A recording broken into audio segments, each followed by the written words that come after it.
Okay, here's the store trolley. You can pull it like this, or you can push it like this. It's quite easy to move around. And this is how it's put together. You've got a rectangular bucket, it's got a bit of a curve. The clip goes on like this, and it just hooks under the bar of the trolley like this, and just snaps in, just like that. And also we got a scroll that holds all your liquid. That's where you put your scrubbers. It's held on by that, and it's got the clips, which clips on the back of the trolley also on that bar here, to show you how that goes. Once it's on, it's not going to fall, but you can take it off and on if you have to change dirty water.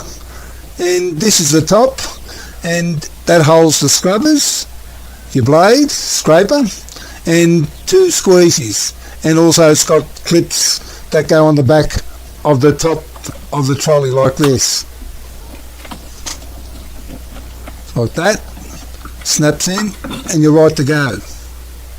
So here we got the 2 squeegees, the little scraper, 2 scrubbers, and of course at the bottom there you've got enough solution to do nearly all day. And well, I suppose that's about it.